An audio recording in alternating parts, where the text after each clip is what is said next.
כלו כל הקיצים, ואין הדבר תלוי אלא בתשובה. אנחנו מחכים לקץ הגאולה. כתוב בגמרא, כלו כל הקיצים, ואין הדבר תלוי אלא בתשובה. כל זמן שהנר דולק אפשר עוד לתקן.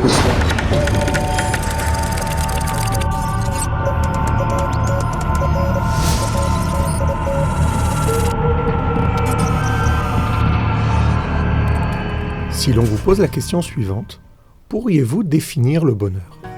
Bien sûr, vous avez la réponse. Nous pensons que celui qui a des ambitions, celui qui a le sens du commerce, celui qui est malin, celui qui a des aptitudes à devenir riche, fera partie des heureux de ce monde. C'est d'ailleurs ce genre d'individu que l'on valorise. Tant pis pour les autres. Est-ce cela la vérité ? Soyons honnêtes avec nous-mêmes. Avons-nous déjà rencontré ou même connu un homme heureux ? Rav Dessler, dans son Sefer Mirtav Me'Eliyahu, nous donne la réponse à notre question. A priori, les riches, avec leurs résidences secondaires, leurs voitures et leur immense fortune, on ne voit pas ce qui les empêcherait d'être heureux. Pourtant, si on les interroge, voici ce qu'ils répondraient. Nous, heureux, nous sommes rongés par le désir ou par la jalousie, sans parler de nos problèmes familiaux. En fait, c'est leur fortune elle-même qui engendre leurs problèmes. Nos sages disent « Personne ne part de ce monde en ayant assouvi, fût-ce la moitié de ses désirs. » Non, le bonheur n'est vraiment pas là. Peut-être est-il chez la classe moyenne ou chez les ouvriers ? Non, ils n'ont pas le temps pour profiter vraiment de leur argent. Ils travaillent sans le relâche et se plaignent que les riches s'enrichissent sur leur dos. Mais alors, où est le bonheur ? Quel est le secret du bonheur ? Hachem, qui est la source de toute bonté, aurait-il créé un monde si grand et si beau pour que toutes ces créatures n'y trouvent qu'épreuves et souffrances ? Pour répondre à cette question, regardons ce que nous dit la Mishnah dans le traité Pirkei Avot. La jalousie, le désir et la recherche des honneurs font sortir l'homme de ce monde.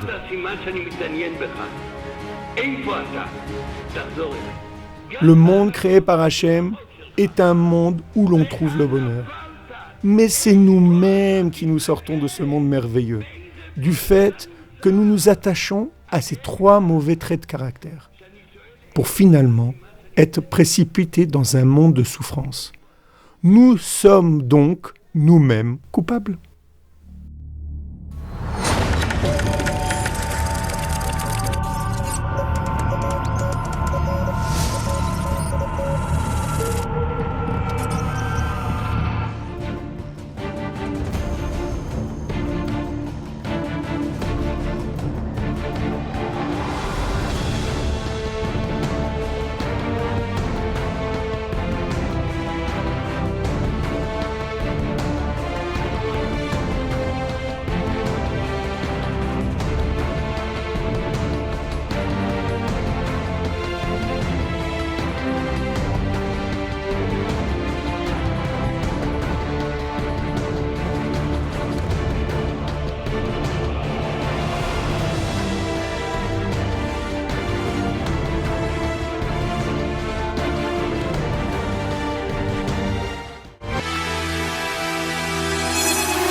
כל כבודה בת מלך ונעימה.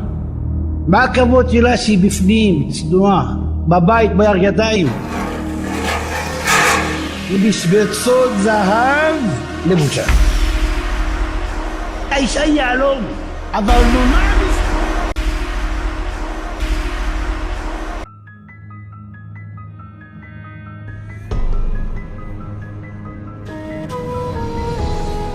Nos sages nous disent « Les yeux voient et le cœur convoite ». Savez-vous que les yeux sont étroitement liés avec le cœur ? Le Shulchan Aruch nous apprend que les vaisseaux capillaires de l'œil sont liés au cœur à tel point que si un problème survient au niveau de l'œil, cela peut avoir une incidence sur le cœur. Dans un tel cas, il sera permis de transgresser Shabbat pour sauver la personne. D'ailleurs, la science a récemment découvert qu'il existe un lien entre les yeux et le cœur. Les yeux. Les yeux captent la lumière émise et convertissent cette lumière en impulsion électrique pour pouvoir la transmettre au cerveau et l'analyser. En fait, nos yeux sont des capteurs d'événements. Les yeux voient et le cœur convoite. Le cœur. Ce membre essentiel pour la survie du corps symbolise la force du libre arbitre. Il est le centre des sentiments, des passions, de la jalousie, de l'orgueil, de l'amour. Le cœur, qui est comme une pompe, commence son activité à peine à la 5e semaine de vie de l'embryon. Les cavités du cœur véhiculent sans cesse le sang, 100 000 fois par jour, transportant l'oxygène nécessaire. Si elles se bouchent, alors l'oxygène n'arrive plus au cerveau et aux poumons, et en 4 minutes, l'homme peut cesser de vivre. Chas v'shalom. אלוהינו מלך העולם אשר יצר את סדום וחכמו D'ailleurs, c'est la louange que nous disons à Hachem chaque fois que nous récitons la bracha de Asher Yatzar. Hachem a créé l'homme avec intelligence. Si un membre du corps venait à se boucher ou à s'ouvrir par accident, alors il serait impossible de survivre. Le Rambam, Ilchot Tshuva, dit: quand l'homme réfléchit à la grandeur de la création, alors l'homme aimera le Créateur et désirera s'attacher à lui. Revenons à notre Mishnah. En fuyant la jalousie, la convoitise, le désir et la recherche des honneurs, c'est-à-dire en faisant un travail sur nous-mêmes pour les chasser de notre cœur, alors nous retrouverons un monde débordant de bonheur. Nous pouvons être heureux et même riches. Riches d'argent? Non. Alors riches de quoi? Nos sages nous ont défini celui qui est véritablement riche. Ezeu Ashir Asamear Bechelko, nous dit la Mishnah dans Pirkei Avot. Qui est riche? C'est celui qui se réjouit de sa part.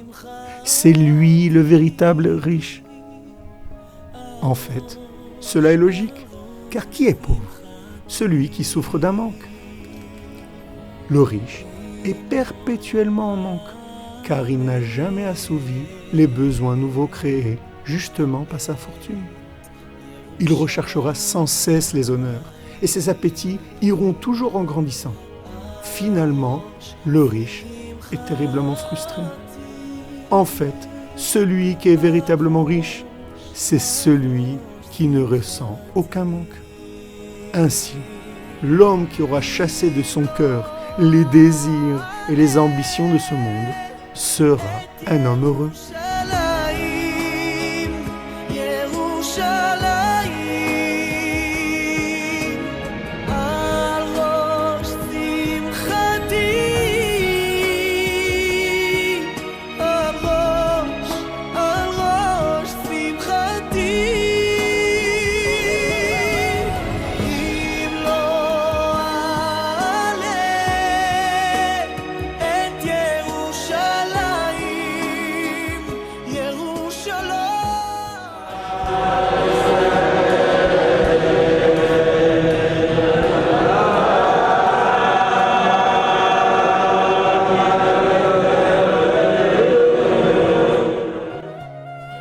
Mais si c'est ainsi, on se retrouve avec un homme qui n'a plus d'ambition, plus d'énergie.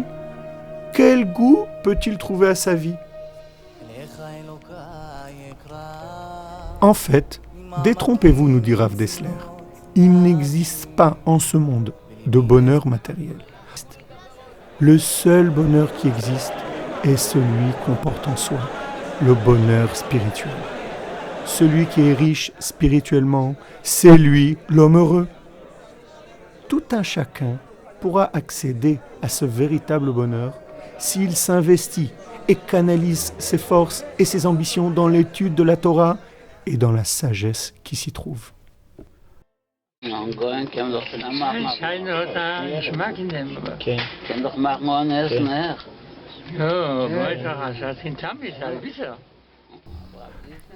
De cette manière, tu seras heureux dans ce monde-ci, ainsi que dans le monde à venir. La Mishnah ne nous oblige pas à vivre avec de telles restrictions, mais elle veut nous enseigner que si nous sommes prêts à vivre de cette façon, par amour de la Torah, alors peu importe les difficultés que nous rencontrerons, riches ou pauvres, nous serons heureux dans ce monde, satisfaits de remplir notre mission sur terre.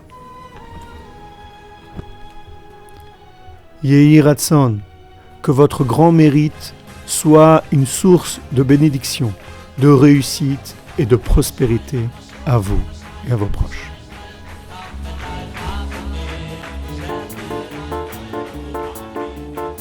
אם לפעמים קורים דברים מעט קשים ואין עוד כוח, אל תיבהל, תתבונן. יש כאן אחד יחיד ומיוחד, תמיד שומע, כל כך אוהב, מכל הלב. ואפילו במקום הכי נמוך בעולם הוא קיים,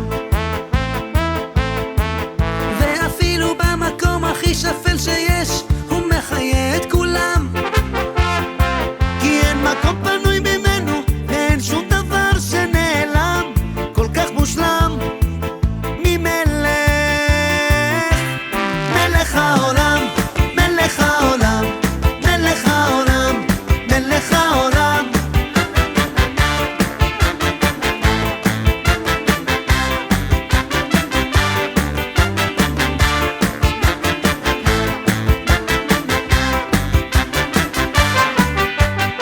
בחיים כולם נופלים, קמים וממשיכים בדרך, אין שום ברירה,